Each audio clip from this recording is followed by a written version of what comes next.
वर्तमान समय की एक खासियत होती है दोस्तों कि ये समय हमारा अपना होता है। क्योंकि भूतकाल बीत चुका, उसमें कुछ किया नहीं जा सकता। भविष्य आने वाला है। वर्तमान समय को हम अपने भविष्य के निर्माण में उपयोग कर सकते हैं या फिर उसके विनाश में उपयोग कर सकते हैं। अप्रैल माह बहुत महत्वपूर्ण है क्योंकि अप्रैल माह में 3 महत्वपूर्ण परिवर्तन होने जा रहे हैं। एक महत्वपूर्ण परिवर्तन 29 मार्च 2026 के दिन भी होने जा रहा है, जो कि नक्षत्र परिवर्तन है। इन सभी परिवर्तनों का हमारे धनु राशि और लग्न के जातकों पर किस तरह से प्रभाव पड़ेगा, कहां उन्हें सावधानी बरतने की आवश्यकता है, कहां से वह लाभ उठा सकते हैं, वही हम लोग आज डिस्कस करने वाले हैं। नमस्कार दोस्तों, कैसे हैं आप सभी। मैं आपका ज्योतिष मित्र श्लोक वर्मा आपके अपने चैनल श्री हनुमंत कृपा में आपका हार्दिक स्वागत करता हूं, अभिनंदन करता हूं। साथ ही अपने बड़े भैया श्री हनुमान जी से करवत निवेदन करता हूं कि अपने हनुमत कृपा परिवार के सभी सदस्यों को, नए जुड़ने वाले सभी सदस्यों को सुख समृद्धि प्रदान करें, उन्हें उनके कार्यों में आशातीत सफलता प्रदान करें। ये जो मेरे पीछे आप 9 का लिखा हुआ अंक देख रहे हैं, ये इस बात को दिखाता है कि या तो आपकी राशि धनु है या फिर आपकी लग्न धनु है। बहुत महत्वपूर्ण चार्ट इस समय आपका बना हुआ है। राहु, मंगल, बुध ये आपके तीसरे भाव में गोचर कर रहे हैं। शनि, सूर्य वर्तमान में आपके चौथे घर में गोचर कर रहे हैं। मंगल 2 अप्रैल को यहां पर ट्रांजिट करके पहुंचेंगे। शुक्र महाराज आज की तारीख में आपकी पत्रिका में पंचम भाव में गोचर कर चुके हैं और 19 अप्रैल को ये दोबारा गोचर करेंगे। अपने 6वें घर में अपनी ही राशि में गोचर करना शुरू करेंगे। शुक्र का जो ट्रांजिट हुआ है ये अश्वनी नक्षत्र में हुआ है, जो कि केतु देव का नक्षत्र है। गुरुदेव बृहस्पति मार्गी हो चुके हैं 11 मार्च 2026 को और आपकी पत्रिका में 2 जून तक यहीं गोचर करने वाले हैं मार्गी स्थिति में। केतु महाराज आपकी पत्रिका के 9वें भाव में गोचर कर रहे हैं। इन सारे ग्रह गोचरों का ये जो परिवर्तन हो रहा है, क्या परिणाम निकलने वाला है, स्टार्टिंग करते हैं हम आपके केतु महाराज से। क्योंकि 29 मार्च 2026 के दिन आप ये अपना चार्ट देख रहे होंगे, ये एक प्रकार का काल सर्प दोष का निर्माण हो रहा है यहाँ पर, है ना। और ये अभी काफी समय तक चलने वाला है। यदि आप काल सर्प को लेकर ज्यादा चिंतित हैं, ज्यादा परेशान हैं, तो सोमवार के दिन नाग नागिन का चांदी का जोड़ा आप विधिवत पूजा अर्चना करके शिवलिंग पर उसका अर्पण कर दीजिए। यहाँ पर आपको आप ही देखिए, काल सर्प दोष जो है बहुत से लोगों के नेटल चार्ट में बना होता है। बहुत से लोगों को इस तरह के गोचर के दौरान ये देखने के लिए मिलता है। तो मैंने आपको सबसे सस्ता, सुंदर, सुलभ उपाय बता दिया। 29 मार्च को केतु देव अपना नक्षत्र परिवर्तन करेंगे। ये ऐसा टाइम बहुत समय बाद बनने जा रहा है जबकि चारों महत्वपूर्ण प्लैनेट जो कि एक घर में काफी लंबे समय तक बैठते हैं, जैसे राहु, केतु, शनि और गुरुदेव बृहस्पति, ये चारों प्लैनेट अपने अपने नक्षत्र में गोचर करेंगे। जब भी कोई प्लैनेट अपने नक्षत्र में गोचर कर रहा होता है, सर्वाधिक रूप से बली हो जाता है। अभी तक केतु देव जो है वो शुक्र के पूर्वा फाल्गुनी नक्षत्र में गोचर कर रहे थे। वीडियो अंत तक अवश्य देखिएगा, कहीं भी अच्छा लगता है कमेंट बॉक्स में जय श्री राम लिखेंगे, आपको भी अच्छा लगेगा, हमें भी अच्छा लगेगा आपके लिए इस तरह से विश्लेषण लेकर आने के लिए। ये केतु देव जो है 29 मार्च को अपने स्वयं के मघा नक्षत्र में गोचर करना शुरू करेंगे। जो मैं आप सोचते होंगे कि मैं पिछले वर्ष से लगातार कहता चला आ रहा हूं कि अपने पिता के स्वास्थ्य पर ध्यान रखने की आवश्यकता है, पिता के स्वास्थ्य पर ध्यान रखने की आवश्यकता है। ऐसा क्या है? 29 मार्च से केतु देव मघा नक्षत्र में जाएंगे। एक बात को नोट कर लीजिए आप, यदि आपकी पत्रिका का कोई भी प्लैनेट मघा नक्षत्र में जाकर बैठा हुआ है और वो कितने भी शुभ भावों का स्वामी है, अपनी दशा अंतर्दशा में वो आपको शुभ परिणाम नहीं देगा, क्योंकि उससे संबंधित जो शुभ परिणाम है वो आपके पूर्वजों के पास है। पितृ कृपा की आपको जरूरत है। ओम पितृ देवताभ्यो नमः। ये मघा नक्षत्र का मंत्र है। 29 मार्च से या फिर शनिवार जो परसों पड़ने वाला है उस शनिवार से आप इसे शुरू कर सकते हैं और 5 दिसंबर 2026 तक ये आपको कंटिन्यूटी में पर डे रखना है। प्रतिदिन एक माला का जाप आपको करना है। ओम पितृ देवताभ्यो नमः। 9th हाउस पिता का घर माना जाता है।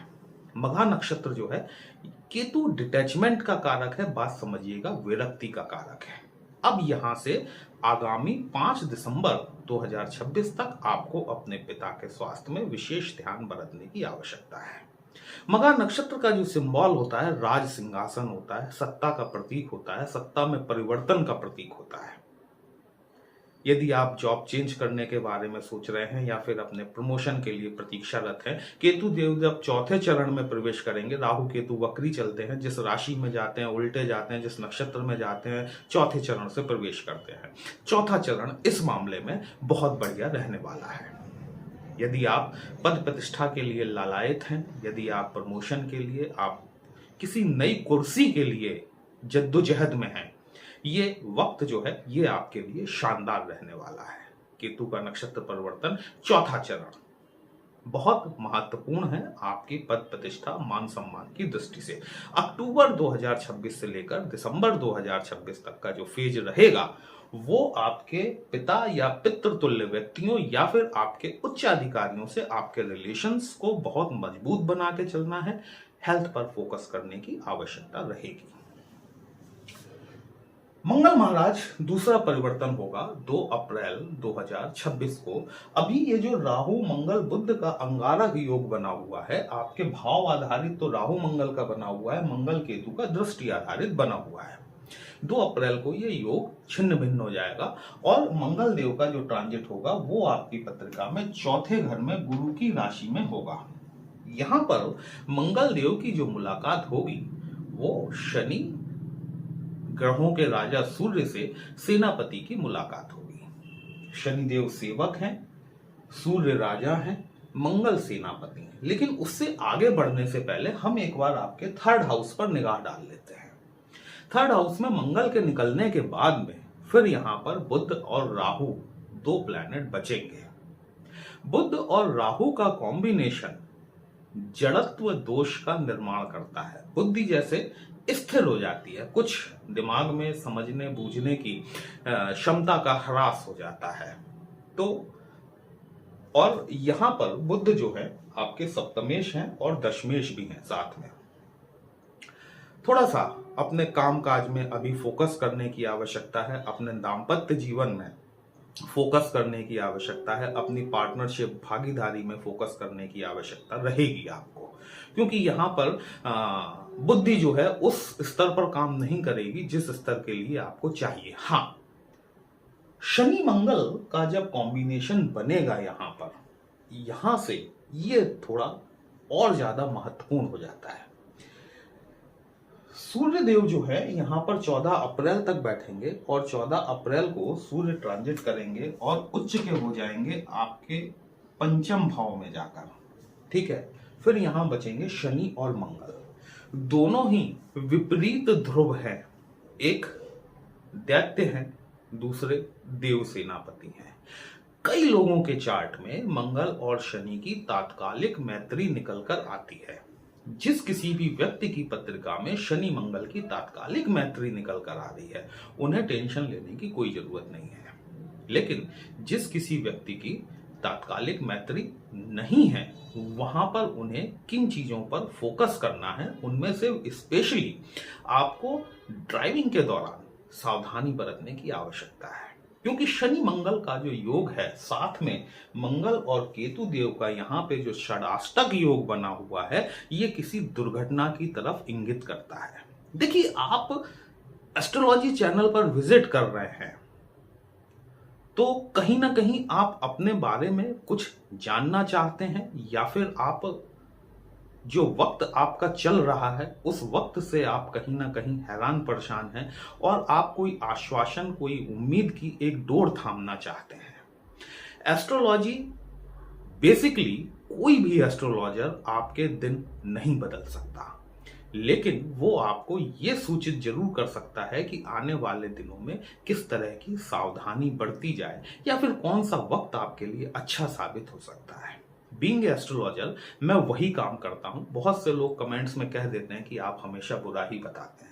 मैं बुरा नहीं बताता, मैं आपको उन चीजों से सावधान करने का, आगाह करने का काम करता हूं जहां पे कि आप कुछ सावधानियां बरतकर उस कठिन वक्त को थोड़ी आसानी से निकाल ले जाएं। तो यहां पर जमीन से संबंधित मामलों में यदि तात्कालिक मैत्री नहीं है, कोई पारिवारिक विवाद या जमीन से संबंधी मामलों में आपको विशेष सावधानी रखनी चाहिए। साथ ही साथ, इसके साथ ही साथ यहां पर दुर्घटना से बचने की आवश्यकता है। मंगल महाराज जो है वो आपकी पत्रिका में 12वें भाव के स्वामी होते हैं, देखिए, और साथ ही साथ आपके पंचमेश होते हैं।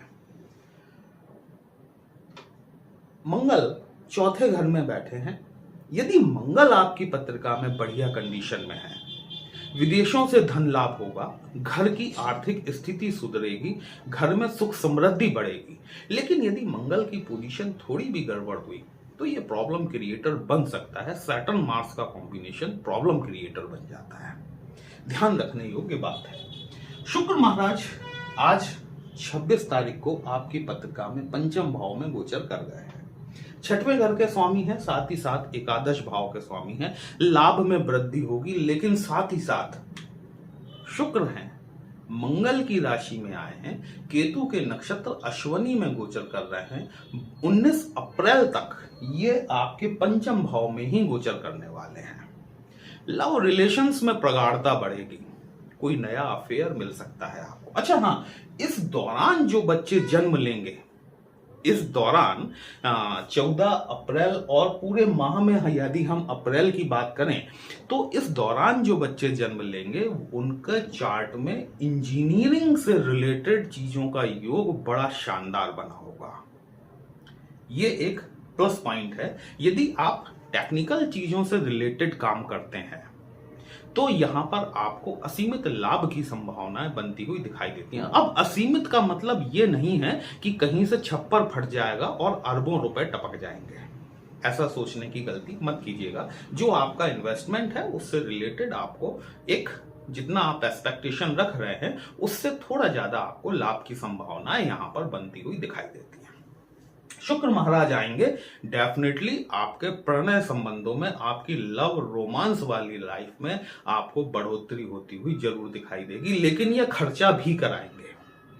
आप अपने रिलेशनशिप में बाशौक खर्च कीजिए, लेकिन चूंकि ये छठवें घर के भी स्वामी हैं, खर्च की सीमा कहीं इतनी ना बढ़ जाए कि आप अपने आनंद की पूर्ति के लिए कर्ज लेने की स्थिति में आ जाए। जितनी आपकी पॉकेट अलाउ करे उतना आप अपने साथी पर खर्च कीजिए या फिर अपने ऊपर खर्च कीजिए। लाभ भी बढ़ेगा, इसमें कोई दो राय नहीं है, क्योंकि शुक्र अपने ही घर को देखेंगे, लाभ की वृद्धि करेंगे, इंजॉयमेंट भरपूर देंगे आपको। फन जिसे हम कहते हैं, जीवन का आनंद, वो आपको यहां पर देखने के लिए मिलेगा 19 अप्रैल 2026 तक। 19 अप्रैल को शुक्र महाराज आपके छठवें घर में अपनी ही राशि में गोचर करेंगे। जब अपनी ही राशि में गोचर करेंगे तो ये 12th हाउस को देखेंगे, मंगल की राशि को। ये कॉम्बिनेशन भी बहुत महत्वपूर्ण हो जाता है। वो जातक जो कि विदेशों से संबंधित कार्य व्यवसाय करते हैं, विदेश जाना चाहते हैं, उच्च शिक्षा के लिए विदेश जाना चाहते हैं, यहां पर आप अपनी संतानों के लिए भी कुछ खर्च करने की स्थिति में होंगे। आपकी संतान यदि आपसे कुछ डिमांड करेगी, कोई अच्छे खिलौने की, कोई अच्छी बाइक की, कोई अच्छी कार की, तो हो सकता है कि आप उसकी पूर्ति के लिए भी आप यहां पर ऋण ले सकते हैं। ये योग बनेगा, ठीक है। तो लग्जरी चीजों पर आपका खर्चा, घूमने फिरने पे, वैभव विलास पे, ये आपका खर्च होने वाला है और 19 अप्रैल तक ये लगातार चलता रहेगा। तो जो लोग विदेशों से संबंधित कार्य व्यवसाय करते हैं वहां पर उन्हें लाभ होता हुआ, या फिर कहीं विदेश जाना चाहते हैं घूमने फिरने के लिए, निसंदेह तौर पर यहां पर शुक्र महाराज जो है आपकी भरपूर मदद करने वाले हैं। शुक्र जब यहाँ पर आएंगे तब फिर वो कर्ज की स्थिति जो है यहाँ पर बनी रहेगी। थोड़ा सा ध्यान रखिएगा, यदि अनावश्यक ऋण न लेना पड़े तो कोशिश कीजिएगा कि न लें, ज्यादा अच्छा है। गुरु महाराज आपकी पत्रिका में सप्तम भाव में गोचर कर रहे हैं, मार्गी हो चुके हैं, अपने उच्च की राशि की तरफ गोचर कर रहे हैं। बहुत बढ़िया, 2 जून तक आपको हर क्षेत्र में सफलता मिलने की संभावना है। यदि आप पॉलिटिक्स से जुड़े हुए हैं, लाभ की स्थितियां बनती हैं। अप्रोच बढ़ाइए, अप्रोच बढ़ाइए। अगर आप ऑनलाइन क्षेत्रों से जुड़े हुए हैं, अप्रोच बढ़ाइए। यदि आप विवाह के इच्छुक हैं, 2 जून तक कहीं ना कहीं आपका संबंध पक्का होने की संभावनाएं पूरी तरीके से बनती हुई यहाँ पर दिखाई देती है। कुल मिलाकर यदि देखा जाए तो अप्रैल 2026 का माह हमारे धनु राशि और लग्न के जातकों के जीवन में काफी महत्वपूर्ण होने वाला है इस साल। इस अच्छे समय का लाभ उठाइए। इस अच्छे समय को अपने भविष्य के निर्माण के लिए जितना मैक्सिमम यूटिलाइज किया जा सकता है उतना यूटिलाइज कीजिए। वीडियो कहीं भी अच्छा लगा हो अपने इस चैनल को लाइक शेयर और सब्सक्राइब जरूर कर लीजिएगा। हमसे यदि पत्रिका का विश्लेषण कराना चाहते हैं, व्हाट्सएप नंबर थंबनेल में दिया गया है। दोस्तों, पर्सनल कंसल्टेशन पेड होता है, एक छोटी सी फीस आपको पे करनी होती है। आपकी समस्या का उचित समाधान हमारे द्वारा करने का प्रयास जरूर किया जाता है। चलिए फिर मिलते हैं, तब तक के लिए जय श्री राम।